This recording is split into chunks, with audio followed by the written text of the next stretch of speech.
Bonjour à tous, bienvenue dans cette nouvelle entrevue dans la tourelle du Château Landry de Montjoly. Présentement, on est en résidence de création le conteur Paul Bradley. C'est pas sa première visite au château, c'est un habitué. Allô, Paul? Salut, ça va? Salut, ça va, toi? Je t'ai surpris en train de rêver, hein, ouais, voilà. le château. Mais c'était en résidence. Hein, Ben oui, il y a plein d'idées. Oui. C'est pas ta première fois au Château Landry. Est-ce que c'est comme un peu revenir dans des... Sur une scène de crime? Ouais. Bien, il y a quelque chose de familier, effectivement, mais les deux fois précédentes, j'étais avec d'autres gens. En fait, là, je suis vraiment seul. La première fois, c'était avec Sylvain, les prétendants, puis ensuite avec Primaire, les couleurs secondaires. Donc, c'était des groupes, c'était une autre manière d'aborder la résidence. Oui, parce que tu es vraiment un gars de gang, toi. Tu es un gars de collectif. On te connaît beaucoup pour ça en Oui. fait. Et là, tu es vraiment en solitaire pour ta résidence. C'est quoi la différence? C'est où ça t'amène?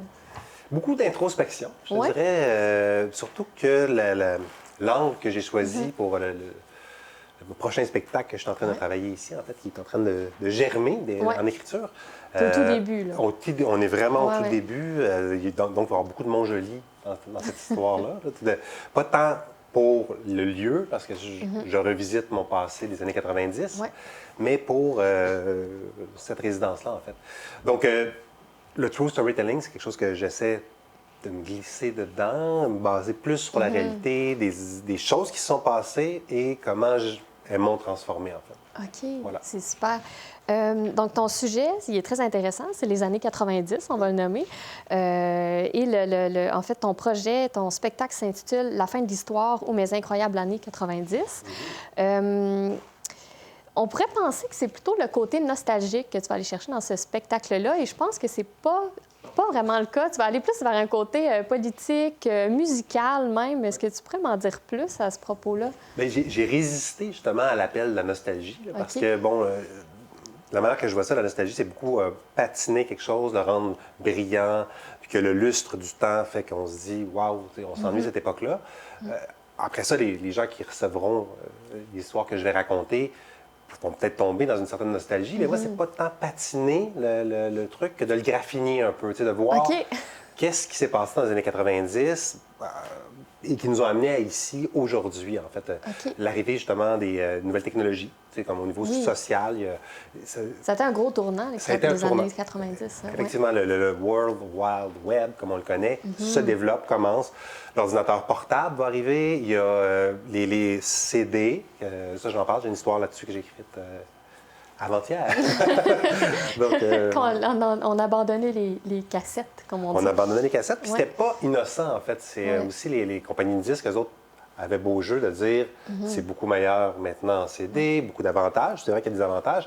Et ça leur permettait de revendre tout ce qui avait déjà enregistré maintenant en CD. Fait que c'était vraiment un bon coup pour les compagnies. En fait, il y a beaucoup de réflexes de compagnies qui se sont installés dans les années 90, puis on était un peu naïfs. Ah oui. Pourquoi tu dis qu'on était naïfs? Parce que parce qu'on a adhéré rapidement? Ben oui, il y a des choses qu'on n'a pas vu venir ou qu'on a pensé que c'était réglé. Mettons, les pluies acides, on a pensé que c'était réglé. L'environnement, si on recyclait, ça allait être correct. C'est quelque chose que tu vas emmener dans ton Mais là, je n'ai pas récit? encore trouvé l'angle. Parce que c'est ça aussi, il y a des choses que j'ai identifiées. Tu as vu, j'ai mis plein de post-it en haut dans la résidence. Oui, c'est très coloré. C'est très coloré. On ne sort pas primaire les couleurs secondaires de moi. Oui, c'est ça. Mais là-dedans, il y a des choses qui sont personnelles, de faits qui me sont arrivés. Puis là, j'essaie tout le temps de voir comment ça peut résonner avec quelque chose de plus grand, justement un mouvement social ou, je sais pas, entre autres, je vais parler du grunge, l'arrivée du grunge, c'est comme quelque chose qui est mondial. Moi, je l'ai vécu d'une certaine manière. Fait que, oui, la musique, tu l'as nommé tout à l'heure. Oui, c'est ça. Donc, comment tu vas emmener, en fait, dans ton processus de création? C'était une de mes questions. Est-ce que tu y vas d'un point de vue, il y a quelque chose de mondial? Moi, j'avais ce véhicule-là à partir de ce moment-là, puis il y a une musique qui arrive, ou tu pars, tu peux écouter une musique, il y a un souvenir qui arrive. Qu'est-ce qui se passait au niveau mondial? Est-ce que tu as des portes d'entrée de ce processus-là? J'ai plein de portes. T'as beaucoup trop de portes. J'ai beaucoup trop de portes. Mais, admettons, si on dit dans ta résidence, c'est quoi les portes que tu as empruntées jusqu'à maintenant? Bien, à un moment donné, il a fallu que je me raisonne, puisque une résidence a une fin. J'ai beau avoir changé mon adresse sur Facebook, je n'habiterai pas à Montjoly. Déménagement à Montjoly pour une semaine. Voilà, ça fait un effet quand même. C'est ça. Mais c'est ça, en fait, j'essaie d'identifier pour chaque histoire une ou deux chansons qui pourraient résonner avec ça. Après ça, comment elle va être placée? La finalité, je ne le sais pas encore. Tout ça va être un extrait. Il y a juste une histoire, en fait, que j'ai réussi, d'après moi, à placer exactement l'extrait sonore à l'endroit que je veux et utiliser une espèce de dispositif que tu verras ce soir pour que le son vienne de différents endroits, en fait. Fait que ça fait partie des choses. Ce soir, je ne pourrais pas tout faire, parce qu'on ne le voyait peut-être pas, mais il y a un projecteur. Fait qu'il va y avoir de la projection, un PowerPoint. On va jouer avec différentes choses, mais ultimement, ce spectacle-là, je le vois avec des écrans, des systèmes, plusieurs systèmes où on peut entendre des speakers. En fait, Comme si on était plongé, en fait, dans cet univers-là, une nouvelle fois. Là. Puis quelque chose de low-tech quand même, qui reste années 90, on branche des choses mécaniquement, mais qui reste que c'est une technologie numérique qui propulse. En fait, parce que c'était vraiment l'analogique et le numérique là, qui étaient en... Qui se chevauchaient. Qui se chevauchaient, oui, c'est ça. C'est super. C'est très intéressant. Et pour les gens qui ne le savent pas, ce soir, il y a une sortie de résidence. C'est ce soir, mais en fait, c'est un peu en différé là, qu'on va publier la... Vous venez de le manquer. C'est ça. Exactement. Par contre, ça risque d'être super intéressant parce que tu vas nous montrer, en fait, un bout de ton spectacle. Puis, par la suite, en fait, tu invites les gens en style focus group pour discuter, en fait, de ce que tu as fait, d'avoir des rétroactions également. Puis j'imagine des histoires, puisque tu es conteur sur les années 90. Puis je me disais, qu'est-ce que tu cherches, toi, dans ce genre de groupe-là ou de discussion-là? Qu'est-ce que tu vas à la pêche à quoi, en fait? Je mets plein d'appâts pour ouvrir encore plein de portes. En fait, j'essaie de voir... Là, on est vraiment au début, fait que c'est sûr que mon approche va être plus... Ça va être une des questions que je vais poser d'ailleurs ce soir.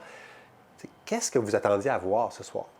Fait que donc, déjà, juste voir, mettons, quand on parle des années 90, y a-tu quelque chose que tu te dis, bien ça, c'est sûr qu'ils vont en parler. Fait que ça, c'est une des choses que je veux savoir. Est-ce qu'il y a des... parce que moi, j'ai des angles morts. C'est sûr, j'ai le vécu que j'ai. Fait que je viens de Cowansville, en banlieue de Montréal, pas loin de Sherbrooke. Fait que j'ai une réalité. Puis, s'il y a des gens de Montjoly, ce soir, bien, les autres, ils vont avoir une autre réalité qui vont dire, ah, ben moi... région, Exactement. Moi, c'est une région. Vous, c'est une région encore un peu plus loin. Puis, ça. Je veux savoir, est-ce qu'il y a des choses ici que moi, j'aurais pas vues dans mon coin? Donc, voir... Du point de vue du territoire. Du territoire. Est-ce que ça bouge? Puis j'ai même l'intention d'aller à Montréal, voir des gens qui auraient habité la grande ville. Parce que moi, j'étais à Montréal un peu, puis après ça, je suis revenu à la campagne, comme je dis. Mais il y a quelqu'un qui a habité tout le temps à Montréal. C'était quoi sa réalité des années 90? Fait que c'est de voir justement à travers. Puis à Québec, j'ai aucune idée. En fait, j'ai pas habité à Québec pendant ces années-là, mais il se passait des choses, c'est sûr. Donc, fait que c'est d'explorer, puis de voir est-ce que je peux arriver à une expression des années 90. Du Québec? Du Québec, c'est à la limite. Ça, c'est mon objectif ultime, là, mais on va voir. Mais ultime, ça serait mondial. Fait que là, faudrait... C'est ça. Bon, bien, prochaine résidence en Allemagne. Ben voilà. Pour ceux, les groupes que tu écoutais dans le temps. Ils vont l'Allemagne, l'Angleterre, ils vont voir Seattle, c'est sûr. Ben oui, pourquoi pas. Dis-moi, ça serait quoi l'incontournable à mettre dans ton spectacle pour toi? Y a-t-il quelque chose à laquelle tu penses puis tu dis ça, je peux pas passer à côté de ça, il faut vraiment que ça fasse partie du spectacle? Dans les éléments qui m'ont propulsé dans le spectacle, il y a la fin de l'histoire, parce que ça s'appelle La fin de l'histoire ou Mes incroyables années 90. Et La fin de l'histoire, c'est un livre, c'est la traduction française d'un livre qui a été écrit par Francis Fukuyama. Je ne sais jamais si je le dis bien, là, mais qui explique un peu le tournant de la fin du bloc soviétique et du bloc américain, donc l'espèce de bipolarité des puissances mondiales. Fait que là, il y a une espèce de tension juste avant les années 90. En 89, l'Allemagne se réconcilie, si on veut.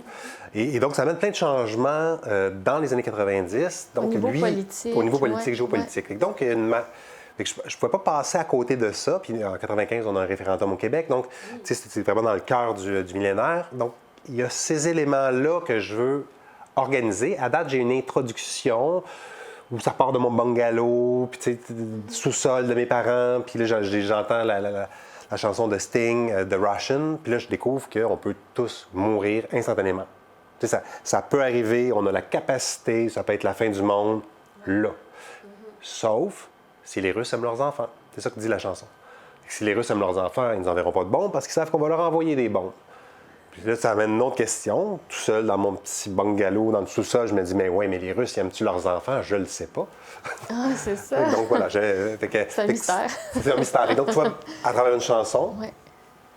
à travers un vécu, à travers quelque chose qui est beaucoup plus grand que moi, bien, on tombe dans une histoire plus vaste. Donc, on va faire, c'est comme un effet de loupe, là. Il y a toi, il y a plus grand, puis on revient à toi dans certains petits bouts. Oui, OK, voilà. c'est super intéressant. Dans cette histoire-là, c'est ce qu'on va faire.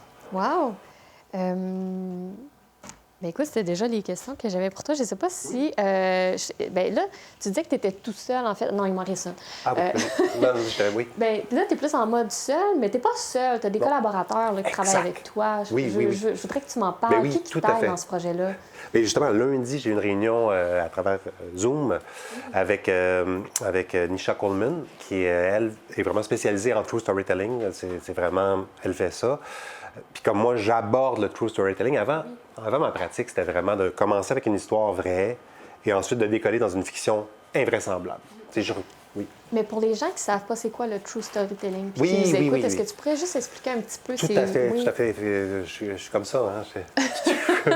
Ben, je me dis, il y a peut-être des gens pour voir la différence entre le conte, le true storytelling. Mais dans le conte, en fait, en général, tout peut arriver. Tu sais, il était une fois, on part, la plante peut parler, les animaux aussi, il y a des objets magiques, tout peut arriver. Dans l'idée du true storytelling, puis je suis en train encore de lire là-dessus, là, il y a cette espèce d'idée où tu ne peux raconter que quelque chose qui t'est arrivé de ton point de vue. Mettons, ton histoire à toi, c'est pas à moi de la raconter. Je peux raconter une histoire où tu es dedans, si on s'en est parlé, puis c'est correct avec toi, on peut faire partie de cette histoire-là. Donc, c'est quelque chose qui est assez bienveillant, puis qui te permet à toi-même de te réfléchir, en fait, de dire, bon, ben, ça, c'est arrivé. Pourquoi c'est arrivé? Il y avait une raison. Des fois, il n'y a pas des raisons pour toutes, mais des fois, oui. Fait que là, puis là, ça peut partir une histoire.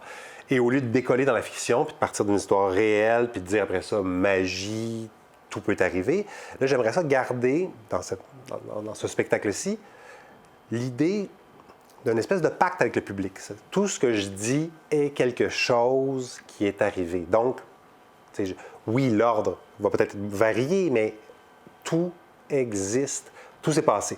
Et quand on prend cette idée-là, cette forme-là, ce que ça fait, c'est que l'ordinaire peut devenir extraordinaire.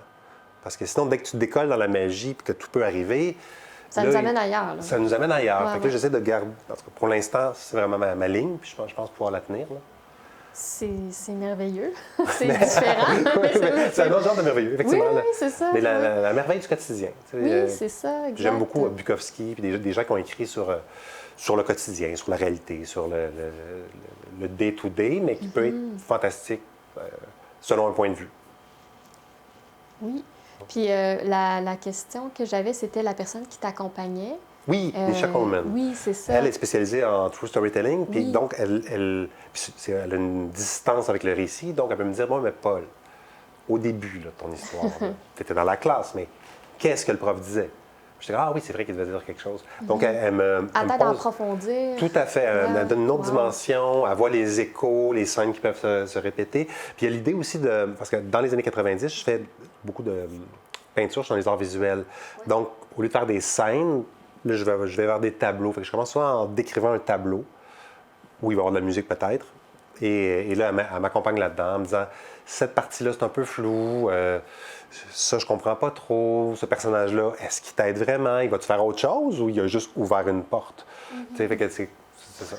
Tout d'un coup, Peter est là, il ouvre la porte, mais il ne revient plus. Il revient plus, c'est ça. Fait que, Okay. Puis il est vraiment, vraiment, vraiment très efficace. Puis je vais rencontrer aussi Alain Roy, qui est un écrivain, en fait. Puis lui, ça va être plus pour le côté géopolitique, en fait, québécois. C'est un spécialiste là, de la géopolitique québécoise. Là, donc, T'es bien entouré, en tout cas. je suis très bien entouré. Oui, c'est génial. Oui, Ouais. je suis heureux. Puis je suis ici en plus. Wow. Mais en tout cas, on va te souhaiter vraiment une belle continuité, Paul, pour ton projet qui est très intéressant puis qu'on a hâte que tu reviennes le faire ici quand ça va être terminé. Moi aussi, j'ai hâte. Ça va être ça notre prochain rendez-vous. Ben, merci beaucoup. Merci. À Merci à toi. bientôt. Merci à vous. Oui. C'était tout pour cette entrevue dans la tourelle du Château Landry de Montjoly. On se dit à très bientôt et merci à nos collaborateurs habituels, la télévision communautaire de la Métis et la librairie Les Boucous.